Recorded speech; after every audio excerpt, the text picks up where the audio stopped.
in terms of the other person's interests. I was waiting in line to register a letter in the post office at 33rd Street and 8th Avenue in New York. I noticed that the clerk appeared to be bored with the job, weighing envelopes, handing out stamps, making change, issuing receipts, the same monotonous grind year after year. So I said to myself, I am going to try to make that clerk like me. Obviously, to make him like me, I must say something nice, not about myself, but about him. So I asked myself, what is there about him that I can honestly admire? That is sometimes a hard question to answer, especially with strangers, but, in this case, it happened to be easy. I instantly saw something I admired no end. So while he was weighing my envelope, I remarked with enthusiasm, I wish I had your head of hair. He looked up, half startled, his face beaming with smiles. Well, it isn't as good as it used to be, he said modestly. I assured him that although it might have lost some of its pristine glory, nevertheless it was still magnificent. He was immensely pleased. We carried on a pleasant little conversation, and the last thing he said to me was, many people have admired my hair. I'll bet that person went to lunch that day walking on air. I'll bet he went home that night and told his wife about it. I'll bet he looked in the mirror and said, it is a beautiful head of hair. I told this story once in public, and a man asked me afterwards, what did you want to get out of him? What was I trying to get out of him? What was I trying to get out of him? If we are so contemptibly selfish that we can't radiate a little happiness and pass on a bit of honest appreciation without trying to get something out of the other person in return, if our souls are no bigger than sour crab apples, we shall meet with the failure we so richly deserve. Oh yes, I did want something out of that chap. I wanted something priceless. And I got it. I got the feeling that I had done something for him without his being able to do anything whatever in return for me. That is a feeling that flows and sings in your memory long after the incident is past. There is one all-important law of human conduct. If we obey that law, we shall almost never get into trouble. In fact, that law, if obeyed, will bring us countless friends and constant happiness. But the very instant we break the law, we shall get into endless trouble. The law is this: always make the other person feel important. John Dewey, as we have already noted, said that the desire to be important is the deepest urge in human nature, and William James said, the deepest principle in human nature is the craving to be appreciated. As I have already pointed out, it is this urge that differentiates us from the animals. It is this urge that has been responsible for civilization itself. Philosophers have been speculating on the rules of human relationships for thousands of years, and out of all that speculation, there has evolved only one important precept. It is not new. It is as old as history. Zoroaster taught it to his followers in Persia 2,500 years ago. Confucius preached it in China 24 centuries ago. Lao Tse, the founder of Taoism, taught it to his disciples in the valley of the Han. Buddha preached it on the bank of the holy Ganges 500 years before Christ. The sacred books of Hinduism taught it among the stony hills of Judea 19 centuries ago. Jesus summed it up in one thought: probably the most important rule in the world: do unto others as you would have others do unto you. You want the approval of those with whom you come in contact. You want recognition of your true worth. You want a feeling that you are important in your little world. You don't want to listen to cheap, insincere flattery, but you do crave sincere appreciation. You want your friends and associates to be, as Charles Schwab put it, hearty in their approbation and lavish in their praise. All of us want that. So let's obey the golden rule, and give unto others what we would have others give unto us. How? When? Where? The answer is, all the time, everywhere. David G. Smith of Eau Claire, Wisconsin, told one of our classes how he handled a delicate situation when he was asked to take charge of the refreshment booth at a charity concert. The night of the concert, I arrived at the park and found two elderly ladies in a very bad humor standing next to the refreshment stand. Apparently each thought that she was in charge of this project. As I stood there pondering what to do, one of the members of the sponsoring committee appeared and handed me a cash box and thanked me for taking over the project. She introduced Rose and Jane as my helpers and then ran off. A great silence ensued. Realizing that the cash box was a symbol of authority, of sorts, I gave the box to Rose and explained that I might not be able to keep the money straight and that if she took care of it I would feel better. I then suggested to Jane that she show two teenagers who had been assigned to refreshments how to operate the soda machine, and asked her to be responsible for that part of the project. The whole evening was very enjoyable, with Rose happily counting the money, Jane supervising the teenagers, and me enjoying the concert. You don't have to wait until you are ambassador to France or chairman of the clambake committee of your lodge before you use this philosophy of appreciation. You can work magic with it almost every day. If, for example, the waitress brings us mashed potatoes when we have ordered French fried, let's say, "I'm sorry to trouble you. But I prefer the French fried. She'll probably reply, no trouble at all, and will be glad to change the potatoes, because we have shown respect for her. Little phrases such as I'm sorry to trouble you. Would you be so kind as to dash? Won't you please? Would you mind? Thank you dash little courtesies like these oil the cogs of the monotonous grind of everyday life dash, and incidentally, they are the hallmark of good breeding. Let's take another illustration. Hallcane's novels, The Christian, The Deemster, The Manxman, among them, were all bestsellers in the early part of this century, 20th. Millions of people read his novels, countless millions. He was the son of a blacksmith. He never had more than 8 years schooling in his life, yet when he died he was the richest literary man of his time. The story goes like this: Hallgame loved sonnets and ballads, so he devoured all of Dante Gabriel Rossetti's poetry. He even wrote a lecture chanting the praises of Rossetti's artistic achievement, and sent a copy to Rossetti himself. Rossetti was delighted. Any young man who has such an exalted opinion of my ability, Rossetti probably said to himself, must be brilliant.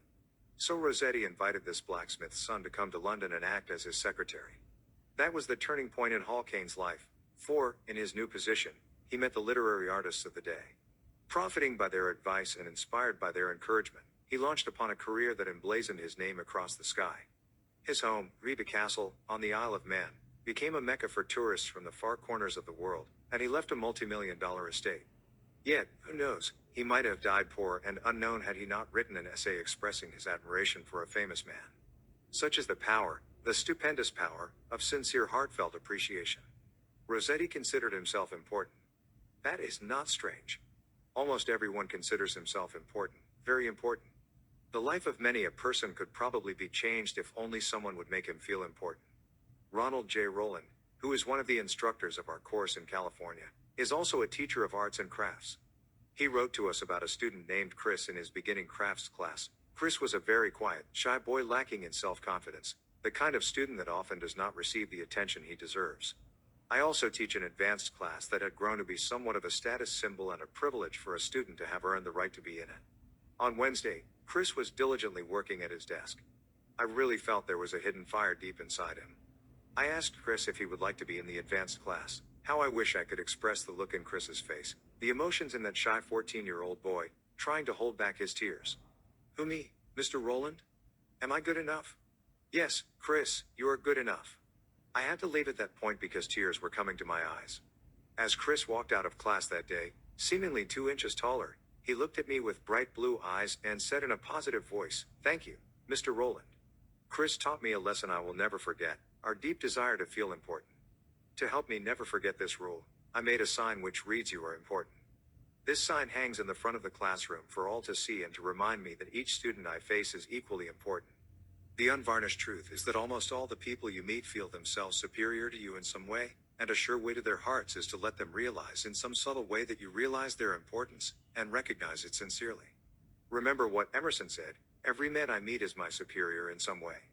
In that, I learn of him. And the pathetic part of it is that frequently those who have the least justification for a feeling of achievement bolster up their egos by a show of tumult and conceit which is truly nauseating.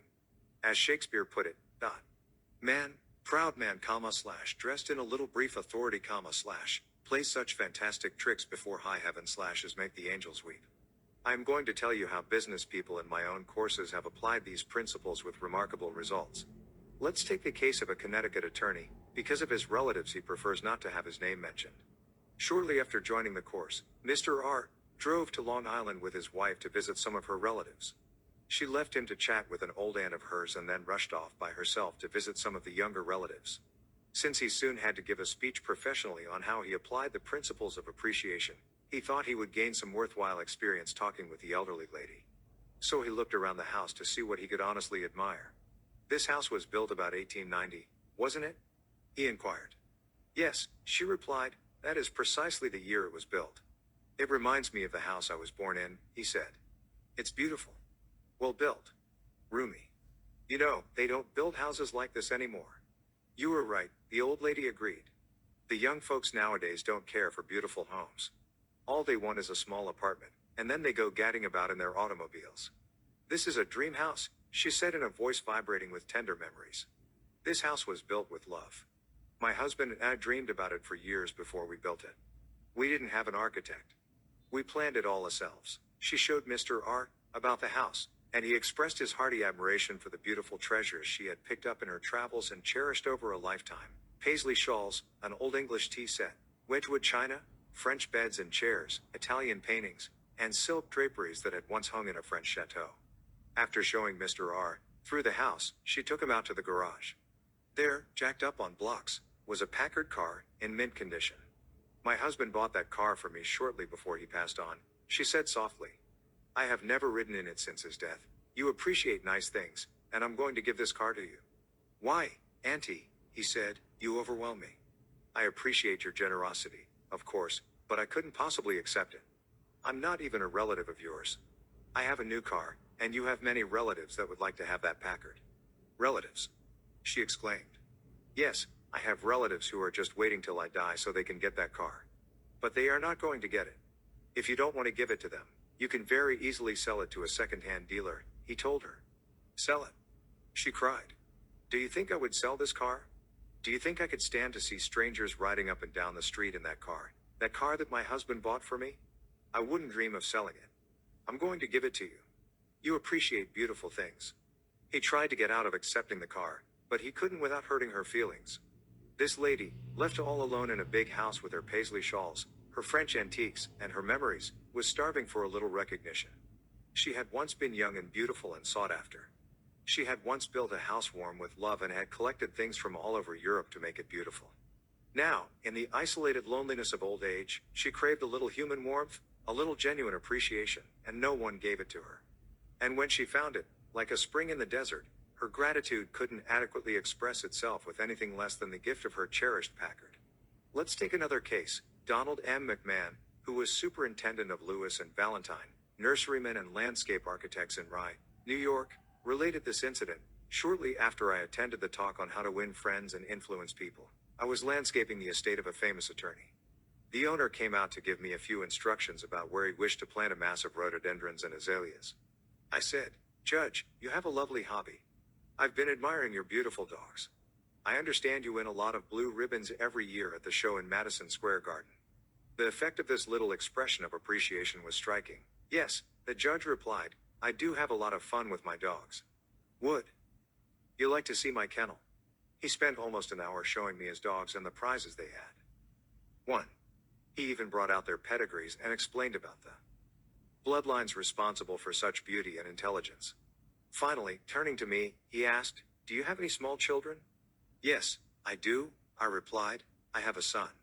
'Well, wouldn't he like a puppy?' the judge inquired. 'Oh, yes, he'd be tickled pink.' 'All right, I'm going to give him one,' the judge announced. He started to tell me how to feed the puppy. Then he paused. 'You'll forget it if I tell you. I'll write it out.' So the judge went in the house, typed out the pedigree and feeding instructions, and gave me a puppy worth several $100s in 1 hour and 15 minutes of his valuable time, largely because I had expressed my honest admiration for his hobby and achievements.